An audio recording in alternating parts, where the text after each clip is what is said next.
incorporate the habit so it becomes a routine. So when it becomes a routine, you don't need willpower. That is the whole point at the end of the day. Welcome back to Beyond the Book. Today, Imed and I are discussing The Power of Habit. It is a great book discussing really the anatomy of habits, the science behind habits, and it's a really great counterpart to Atomic Habits, a book that probably everyone has heard of. Uh, Ahmed, can you give the book in a couple sentences? Yeah, I like the book. Not one of my favorite, like I told you, but I Sure. really liked it. And it's pretty much on different aspect that you can learn on this book, like psychology, self improvement, marketing. It's crazy, like business in your life. So if I will describe the book in one sentence. It will be change your life with habits. Yeah, it will be that. No, I totally agree. So this book, just to give the audience a little background, this was the first book that I had read in really in years, probably a little more than a year ago. And the idea of habits, or really the anatomy, was introduced because of this. And I found it fascinating. And then I read Atomic Habits right after, and that's what led me to develop the habit of reading every day. So by the time you and I met, Ahmed, I was an active reader, and I still am. I'm getting back to my habits, and yeah. So this book means a lot to me. I will warn anyone that reads it. There's a gazillion examples. There's a lot of science that's discussed. So maybe your eyes will gloss over at certain points, but just skip it. And yeah, well, to kick off the conversation, I think it's important to discuss the habit cycle or the habit loop. That's a concept that is discussed numerous times throughout the book. You're going to hear Ahmed and I say things like cue, reward, uh, Routine. and routine. There it is. Thank you. And we want to just give some context for that. So basically, the habit loop begins with a cue, and then comes the routine, and then comes the reward. I'll give one very basic example, and then Med, you can take over our conversation. Let's say you're walking to class. The cue is you see Starbucks. Your routine would be, oh, I'm going to go purchase a cup of coffee. The reward, this coffee tastes great. I feel better. I'm on my way to class. That's just it, very in a very, very simplified form. And from there, Meg, can you kick us off? Yeah, like for this one, we're being on our century now. We're being attacked every day. Like McDonald's, all every restaurant sends you coupons in your mail. Hey, okay, I'm here. Come see me. I give you a discount. So the queue is the coupon. You saw McDonald's, and this is not like not a routine per se, but it can brings you back to McDonald's. And now, like you like McDonald's, and that's it. Now will become a routine, or it become again a routine. And you come back to McDonald's. You eat McDonald's. You got your reward. I love McDonald's, but not myself. And this sounds like, I mean, brand loyalty. Mm-hmm. Brand loyalty is built on routines. When I was living in Nashville, I love Fable Lounge. That's the only place that I was, attending uh, regularly, and that's because I had this routine there. That's where I could go, smoke my cigar. I could just hang out. I'd also go. I'd listen to an audiobook if I'm by myself. Do you see a connection at all between routines and brand loyalty? And this is Yeah, we're just riffing at this point. yeah, totally. And there's brands that use that into their advantage, and there's other that don't even know they're doing that. And I think that the one who knows they're doing that is more kind of evil side of things. Like McDonald's, at the end of the day, is not healthy for you, so they know what they're doing, obviously. But other, I'm gonna call them healthy brands, like let's say your cafe or whatever. Um, it can be a good habit for you to go to the cafe because you're gonna study and so on, right? So depends how you see it. But for myself, if now you know, you'll be more aware of how they're doing that to you. And when I knew that, uh, I understand that, oh, I didn't get fooled, but I got fooled by others like that are using that into their advantage. Like will be gym, protein shake, whatever it might be that can target you, and they're gonna get you. So maybe you got you got Yeah. fooled. Yeah, and this gets into, in the book, the author writes, habits are often as much a curse as a benefit. Are there bad habits that you can identify in your life, Ahmed, or things that, they don't have to be the worst thing in the world, but something that you wanted to change? Anything that comes to mind? Yeah, for me was alcohol, and I stopped it. Was a habit, like getting not drunk, but it's more of the. I think that related to that, there's people who drink to uh, like forget their problems. Others because they're alcoholic, they like the alcohol, like they like it very They much. they depend on it. Yeah, and others it's really just for social life, like hanging out with friends and the actual get outside vibe, right? So for me it was that, and I just got rid of that because it wasn't for me anymore, and that was a bad habit. I thought, like, for me, I don't know, it's a big subject, but I consider myself alcoholic if you drink one time, two times per week, and then you're into that category, like, in my opinion, and depends on that. After that, there's studies and whatsoever, but I get rid of that, and that's it. How about you? I'm going to ask you a follow-up question, and as Yeah, go you're ahead. answering, I'll refine what mine may be. Yeah, yeah. So, describe that experience. What was the moment in time you realized, hey, you might need to cut back, or in your case, completely get rid of drinking? What emotions were you feeling? Was there a singular moment that you're like, this is crazy? And then please describe, if you're Yeah, able yeah, to sure. describe, like, that process of getting out of it. Was there sadness involved because you may drink with friends and it was fun? Yeah. So yeah, for me, like I felt pretty much any kind of like feeling. And one time, like I felt anxiety while drinking, so that was one thing for me. Like for me, when I'm sober, I like I'm not depressed. I don't have anxiety. I don't have stress. I don't have any of that.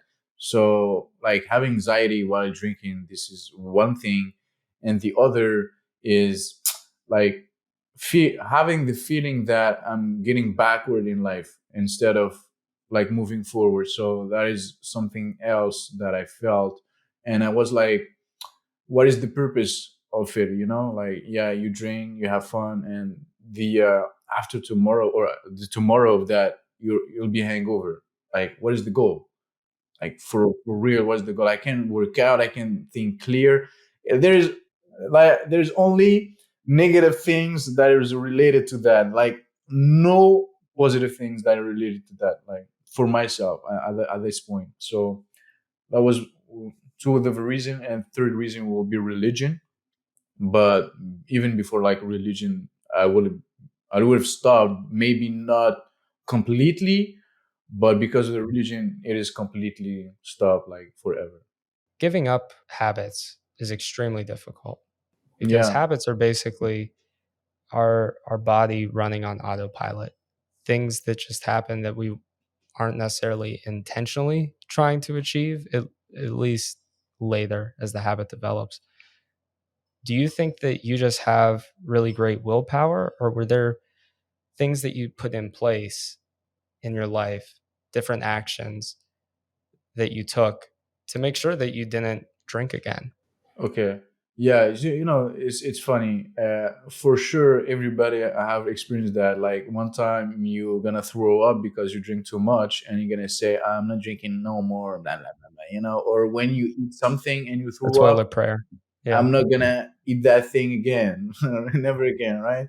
And I was just in a place like now it disgusts me, like not like people who drink disgust me, but the alcohol itself disgusts me for myself. Like it's not good for me. And there's people like it's not good for them. They become out of themselves, like they're crazy, like doing shit crazy, getting all like fucked up. So there's a lot of people who shouldn't drink, but they do, right? And they just don't have the I'm not gonna call willpower to that, because at the end of the day when I stop, I'm not thinking, oh my god, I need the drink, or I'm just disgusted, so I won't come back to it because I don't feel the need.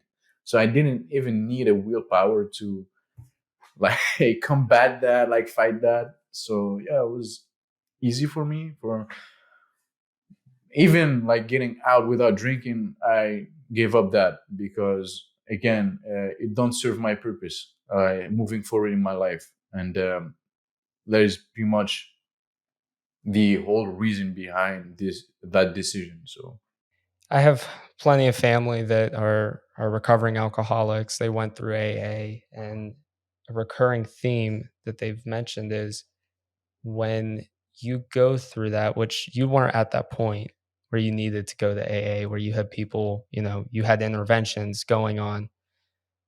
The first most important thing is you have to believe that it's possible to change. Because if you can't believe that, you're not going to. And that's not like a fluffy thing. That's just, it makes sense. If you're constantly thinking, well, I'm not going to change, I'm not going to change, when you have the temptation to take that drink, you're thinking, well, maybe not today, but next week I'll just fold. So I might as well take the drink right now. Second most important thing is you have to change the habits. So you don't go to bars with your friends that drink more than they should. You don't, put yourself in situations where that temptation could get the best of you. Before I started Old Soul, I would spend too much time playing video games. And the habit occurred because at my workstation, at my desk, I had my computer, which I was doing online classes, everything. But I had another monitor that had my Xbox on it. So you best believe it's extremely easy to be like, well, you did some work, you did some client work, you did some homework, whatever, like reward yourself, play the game. You're just going to play one round. One round turns to two, two, three, three, four. And before you know it, I'm looking back, I'm like, where'd all my time go? And to change that habit, there was a time where I boxed up the Xbox, put it on a shelf, because after I moved it to the living room, I still found myself going down. And I was like, okay, so just moving it, that's not enough. I needed to box up, put it away. So then when that feeling came, like, oh, I want to play, whatever, and I knew that it wasn't the appropriate time. What stopped me was thinking, Matt, are you really gonna unbox everything, put it all together? So that friction made it possible for me to, you know, just detox from it and take a step back and kind of break the habit of just going to that all the time instead of, reading a book, going for a walk, talking with a friend. It was just go to the Xbox. That that's that was my bad habit. you overcame it. I did. And I still, now I play Xbox because that's my escape. And I think, with us being two younger guys, we haven't really had time to fortunately develop long-lasting bad habits. And I think it's really important for our younger listeners to learn about habits because they can end up becoming a reality without you intentionally trying to make them reality. You can develop a bad habit. You think about like people that are addicted to smoking. Well, I don't think that they intentionally said, okay, I have a quota of smoking a pack a day. It's like, no, things happen, then they eventually get to that point. So if you can read books like this, you understand the science behind it and why habits exist in the first place. Can you identify any bad habits for business? Bad habit for business will be to say yes to any new opportunity. This is a bad habit, I think, because not knowing to say no can brings a storm, if I can say that like that, like storm of problems. Yeah, let's try to take that part a little bit. So you said saying yes to everything. For that to be Yeah. a habit the cue would probably be you're presented with an opportunity, and the craving would be FOMO, because that fear of missing out would propel you to have the routine begin after the cue. And your routine would be yes. And the reward would be, well, at least I'm not missing out, I guess. So to Yeah. break that, I think you would have to insert time, because if you're saying yes to everything, my gut tells me 10 to 1, you're not saying, well, give me a couple days to think about it, then I'll come back to you. If you're saying it Yeah. right then and there on the spot, which a lot of entrepreneurs do when they're early in their journey, they have to say yes to everything. Uh, if you put time in there, that can help break the habit. What do you think? Yeah, if we see it backward, and you see like at the end, we're gonna visualize the end result, and if we don't say yes, like we're already visualizing the regret that we may have if we don't say yes. So this is, I think, like the reward that we don't want to have, so we say yes, so that we think that we won't like regret the decision, that we may miss a good opportunity. But I think that to resolve that kind of thing, you need to understand or make a system in place that help you decide what is a good opportunity and what is not a good one, so that you don't have regret. And that speaks to the golden rule of habit change, which is on page 92. I'll summarize. Basically, the golden rule is to change a habit, you need to implement a new habit, a new routine. So if we take that example, Ahmed, that you brought up of you say yes to everything, what might the system be to change that behavior? What I, what I will do will be, first thing first.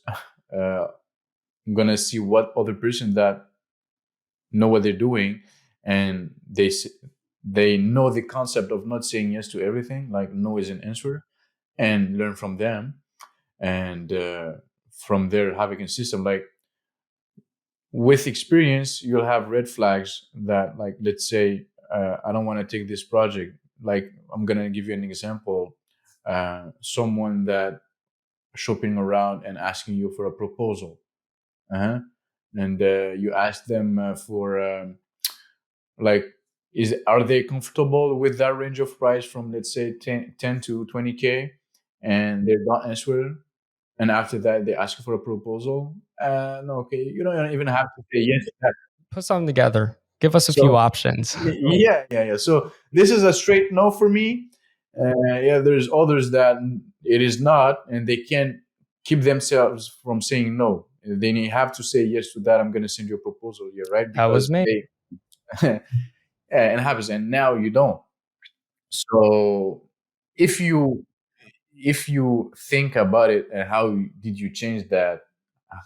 What was the action that you took? I mean, honestly, exactly what you said. I sought counsel from people older than me, uh, and they imparted wisdom. And they're like, "Look, you can't say yes to everything. You shouldn't say yes to everything, because yes men don't get paid like specialists. They don't.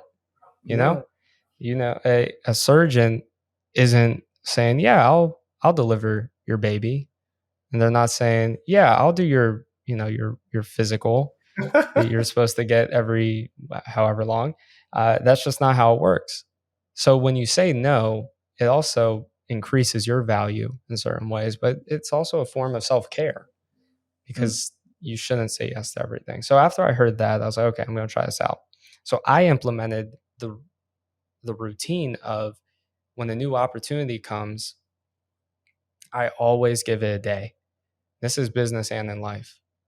If I'm shopping for something, I'm going to make a major purchase. Like when I bought my car, the prices were right, all that stuff was good, but I still gave it some time just in case, because I want to make sure I'm not making a rash decision. I want to make sure that I'm not being impulsive.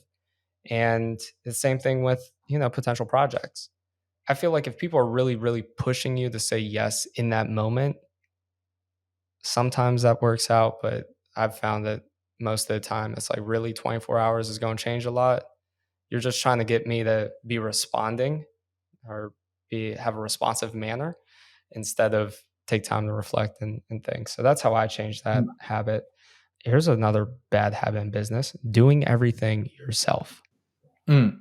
Ah, yeah, this is a bad habit for sure. Yeah. So why is that a bad habit, do you think?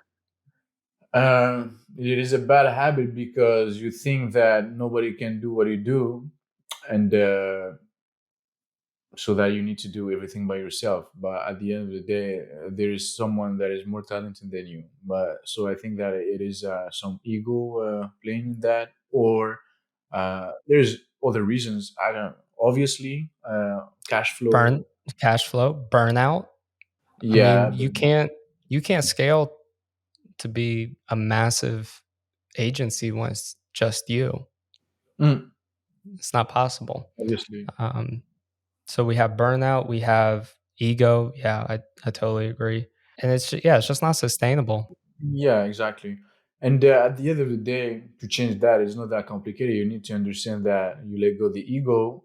You go find someone that can do the work better than you. Actually, not like that, just under you or something like Yeah. that. Like, Or what Christo says, if you get two people that can do 51% of what you can do, well, they're still together, they're doing more than what you can do on your own. And the exactly. routine that you might replace with would be, as he says, the hot potato game.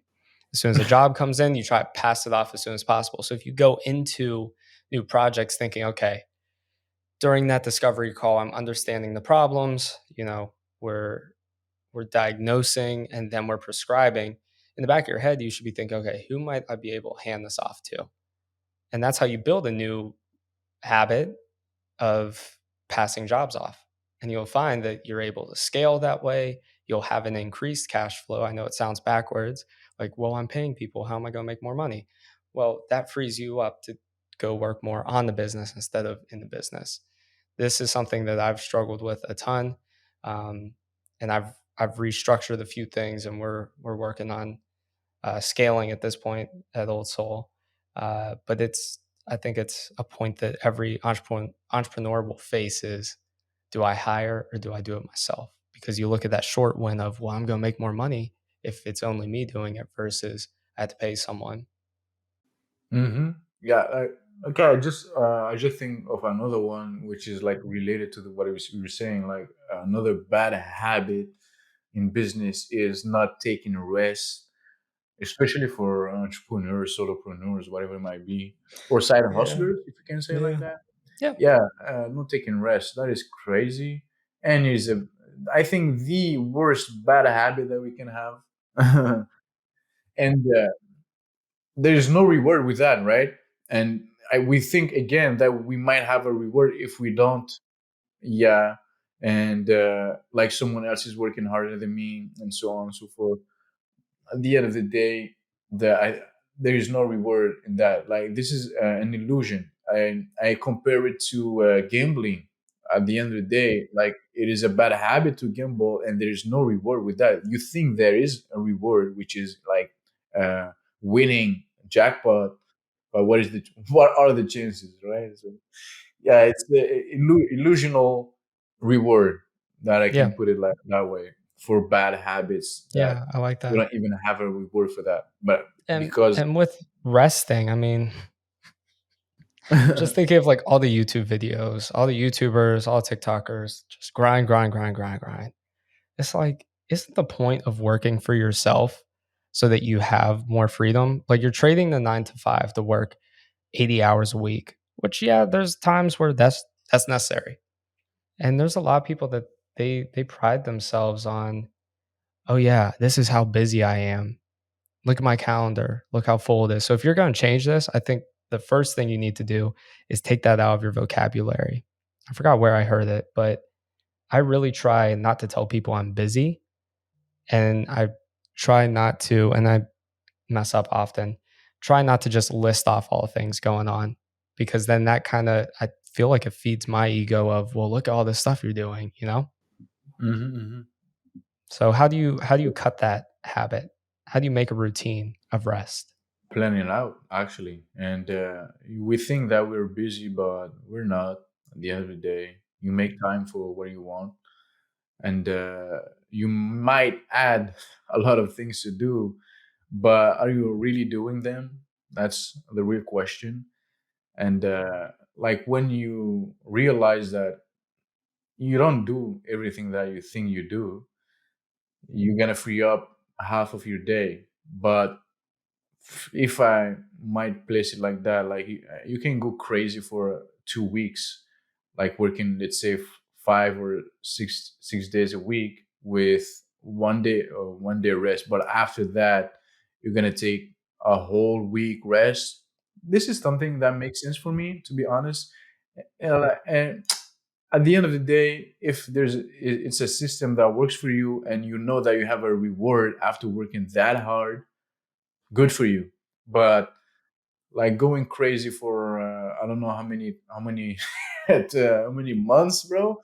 That's a little bit crazy. But at the end of the day, if people are good with themselves and they don't think that it's a bad habit and they don't burn out, good for them. Because I know people who work 6 7 months, but after that, it's really laid down. Like they don't do shit for 2 3 months, and they rest very very well, and they can perform better after that. So, Yeah, and that is an interesting model.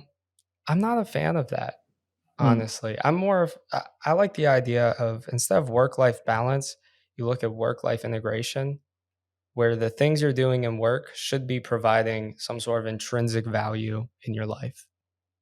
If you're working 40, 50 years, it's like I hope that you're doing something that you kind of enjoy. And for me, I can't see myself taking that much time off cuz honestly, I get fidgety after day 2. That's just how I am. So I look at ways how can I rest daily? How can I, you know, rest weekly? And but to your point, I mean it's different for everyone. I think another bad habit of business uh, is worry. mm, You know, as entrepreneurs, because of conversations like you have to work so much when you're first getting started, it can lead to anxiety, I think, pretty quickly for some people, depending on how tightly you're trying to hold the ship together. yeah, And I think we can change that routine of worry to, okay, when the thought comes into your head, something that you might, be anxious about, worried about, write it down. So at least you're transitioning from I'm keeping it all up here to I'm putting it on paper. When it's on paper, maybe it looks silly. It looks like something that you shouldn't be concerned about. Have you experienced that at all? Where there's been times in your business it's felt, you felt more anxious with projects and whatnot, and how did you get through that? and to be honest with you, like I don't know, like how do you identify being anxious? How do you identify being like stressed? This is like something that just been described by scientific psychologists and so on and so forth. Like, let's say 100 years ago, like, and nobody will tell you I'm anxious or I'm depressed or like, there's no word with that. Like, there's no word on that. I think, like, we're like long time ago, Yeah, right? but I still think it's there. Even if Yeah, there's not a it's name there. for it. It's like when they're, before modern medicine, they didn't think they needed to wash their hands. Well, the germs were still there. They didn't Yeah, just develop in the past 200 years. that's So, right. but so I'm curious, like, what's your, in saying that, So, are yeah, you in saying saying that, that, yeah, I don't know if I have it. That's what I'm saying. Like, being anxious is like, what is your description of that? Because for myself, I don't know if I have it, but I don't feel like some kind of pressure or um, any of that kind of stuff. Like, I made a bad decision or something like that. Like, if I made a bad decision, like, so be it, and I won't make it again, and I move on. There's others people that they made bad decision and the whole life stopped. But it depends on what is with the industry, because at the end of the day, if again a surgeon make a mistake, a life will depend on that, right? So you can afford to make those kind of mistakes. But do surgeons feel anxiety or stress? They can, right, while performing those kind of surgery. They can afford to be stressed or anxious. So I think that it is possible to control those kind of feelings in a certain way. Not, I'm not gonna say training, but I just like not envy like surgeon or whatsoever. But I think that there's a system, and there's like some kind of not tricks but mental game with that, so that you don't feel anxious or stressed, right? I don't know your point on that, but I take those kind of people for my perspective, like soldiers, like SWAT teams, those kind of high pressure jobs. Like, how do they do it? Because like maybe they're stressed, but after that they're in it, and there's no more stress. You can't be stressed or anxious in those kind of situations, because those kind of feelings control your actions. So you can't afford to have them. Yeah, no, and definitely more intense careers or very critical careers, their margin for error are extremely, extremely small. And there are trainings that those individuals have to go through to get to that point. There's also measures in place to help those professionals gauge where they're at mentally and emotionally so that there isn't a disaster that results. And I believe, everyone, of course, everyone is different. And if you look at it like at a very, very macro level, some people are more chill than others. How do you define chill? Well, we don't have to get into that. But you think about a friend that's just very nonchalant, there could be a lot going on, but they're steady. Then there's others of us that there's a lot going on and they're getting worked up. And I identify with that one more than the first. And I think in business, you need to really learn to know yourself better, to identify when you're feeling that anxiety come on, when you're feeling a panic come on. And then you can take steps to deal with that. Rest is a big thing. Having rest, carving out time and space for you to put work away is huge. I think also having mentorship and accountability in place is another thing. So if you have a ton of decisions you need to make early on in your career, you have someone you can speak to about that and you can walk through that with them so it's not all on your shoulders. And I know for me, like recently, my girlfriend told me I have this tendency that I was talking with her about my website. Need to make changes to it. Mhm. And she made a suggestion about changing one thing and I loved it. And I was like, yeah, I need to do that. I need to do this and I need to do that. And then on this page, I need to change this. I need to make a blog post. And I'm just rapid fire. So probably 50 things in a matter of 3 minutes. And she said she thinks that when I do that, I look at all of the little things that need to be done, that it makes me anxious. And it does. And what I know to be true is that then causes me to not get started on one thing because I'm looking at all of it and I'm thinking, when am I going to have 6 hours to just knock this list out? Instead of thinking, do I have 20 minutes to work on this one little tweak? And then do I have 20 minutes tomorrow to do another and another? So that's kind of a routine that I'm working on currently, where I take that larger list and I do it with client work all the time, but now just trying to apply it for, myself. Um, Mm. yeah, it's difficult. There's tons of bad habits you can develop in business. Uh, think about like businesses that aren't on social media because they haven't had a need for it. So I think a bad habit in business would be becoming stagnant and complacent, not seeing change on the horizon and wanting to be a part of that, and that causes you to get swept away. What do you It can think? be it can about be a that. I don't know, Swiss knife. How do you call Swiss Army that? Like, knife? yeah, like Yeah, to border side. Yeah, because like you said, this company that aren't on social media, they don't want to scale, let's say, and they getting pressure. Oh, go on social media, but they don't need it. They want to stay at 100K per year, and they're good with right. it. Okay, so stay with that. Yeah, It's good. some people are fine. And others, they're just starting and they think that they're agencies. Like I wasn't that mindset, right? Starting putting TikTok, Instagram, Pinterest, my website, blog, whatever you might think I'm here, right? But uh, I'm not an agency. Like agencies are into all the social medias, but they have another agencies working on their social media accounts. Like that's crazy. Like they're having 5 6 people doing what they're doing, and you think that there's only one person doing that. Is not the case. So yeah, this habit can be on both sides. They're going to be positive for you or negative for you. And it was negative for me to think that I need to be every like do what others are doing, but I'm not comparing myself to the right persons or just compare myself at all. Like need to do it the right way, and I changed that habit because I wasn't going to the right track.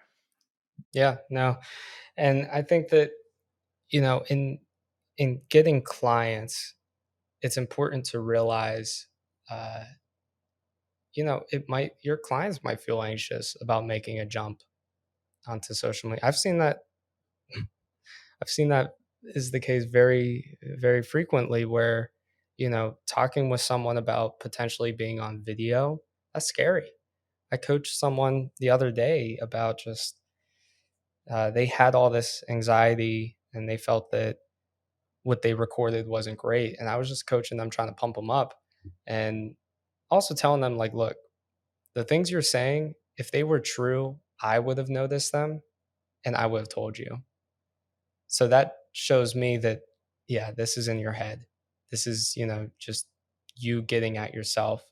And I think to change those habits of staying where you're at, staying stagnant, you know, constantly be looking at the market. Just maybe once a week, look at the news in your industry, see what's emerging, see if there's any new technology, learn about it. Not saying you have to become an expert, not saying that you need to be in the metaverse at this moment or anything like that, but you should know something about it. If it's impacting your industry, you should at least know the name, know the terms, maybe the key players in it, because there's times throughout business where you're going to have to pivot. I mean, you look at COVID, all these business models, in person, in person, in person, pandemic, they had to pivot and go to remote. And now we're in this weird phase where it's like, okay, what's the hybrid model look like? And I think businesses can make it a habit to adapt to change better. And I think, yeah, I think one way is just know what's going on in the world and in your industry. You have anything to add to that? Yeah, it's true. Like being able to pivot and like stay ahead of the century, the era, and what is happening. Because like we discussed at some point, that there is company that haven't updated their website since Hmm. 2000, Right. and that's a little bit crazy. But like I said, if they don't want to expand, that's their right at the end of the day. But if they want to, they're not doing the right thing. So Yeah. Yeah. Um, well, getting back into something from the book, there was a story discussed. I believe the Rhode Island hospital, and basically there were toxic routines in place where nurses did not feel comfortable correcting uh, the doctors or the surgeons. mm, And what was found is these hospitals were like performing surgeries on the wrong person, on the wrong part of the body. And there's like very simple safeguards in place that's like, hey, are you sure it's that foot? Yes. Awesome. But what was found is the nurses were like, they were being degraded by the doctors and surgeons when they said something. So what did that cause them to do? Shut down. I study communications in school, so we discuss organizational communication a lot. That is a very, very apparent thing in business where people do not feel empowered to have a voice. And, one very, very extreme example is, yeah, like people can die from that. People can have, the wrong surgeries. And then a lesser extreme would be, maybe you're not bringing your creative input to make the project better. So no one's being physically harmed from it, but it could be so much better if you felt empowered and confident to share your voice. Yeah, were you familiar with that story before? I Yeah, think I read it for school once. but there's a story like that in the book, and Yeah, no, that's from the book. Yeah, yeah, and there's like at the end of this story, it was a surgeon that got fired because of the wrong surgery, and the person died from that because of the nurse that told him that is not the right person or the right part, like you said, and he didn't listen to her, and he still conducted the surgery, but the person died. So he get fired because of that mistake, and that's why, like, margin of mistakes. And I don't know why, like, they have ego like that. Because at the end of the day, like, they're nurse, yeah, but they studied to be nurse. That's not yeah, they went to less than school. you. That they deserve less respect. And I Ego, was like, yeah, and I was ego. like, it's a little bit crazy, bro. At the end of the day, there is software engineers getting paid more than surgeons, so ego needs to be dropped. Oh yeah, no, it has to. And there are habits. Like I don't think that surgeon inherently is a bad person. Like Yeah. when they were a child, no child is evil. It's Mm. all learned behavior. So there are 10 to 1 things that happen throughout the surgeon's life, habits that they developed that led them to be at the point where they don't care what anyone has to say. It's all them. And that doesn't justify their actions at all. It just shows the importance of understanding what habits are, how they function, and how they can be good and how they can be bad. Because it is, I think, immature to think that people just wake up and they change. Yeah, exactly. Life is a learned behavior. People don't just wake up and they're like, okay, now I'm going to go cold turkey on X, Y, or Z after being hooked on it for 30 years. It's like some might be able to do it, but I think those are the outliers because it's just habits are learned. But I think that I read about it. He said that there's a lot of people who tried stop alcohol with anonymous group, and they found, like, I don't have the right percentage, but there is percentage saying that, let's say, 30% of people who went to anonymous groups go ahead and dive again into the bad habit of drinking or smoking or whatever it might be, compared to someone who just he wake up and he said, you know what, I quit drinking, I quit smoking, and he never touched it again. Like, I don't know if he had a revelation in their dreams or something like that, but they just wake up and they stop. And also there's this like, how you stop a habit without, like, uh, trying to do it, you know because of religion or because of a tragic accident, or, like, how you say, situation, I don't know, Yeah, sure. event, like Experience. Yeah. tragic event experience, yeah. Someone died, or someone you care about is getting very sick with what happened, like alcohol, gambling, and smoking. So all of that is related to bad things, either you like it or not. Like gambling, a lot of people lose their home, their wives, their children, their family because of that.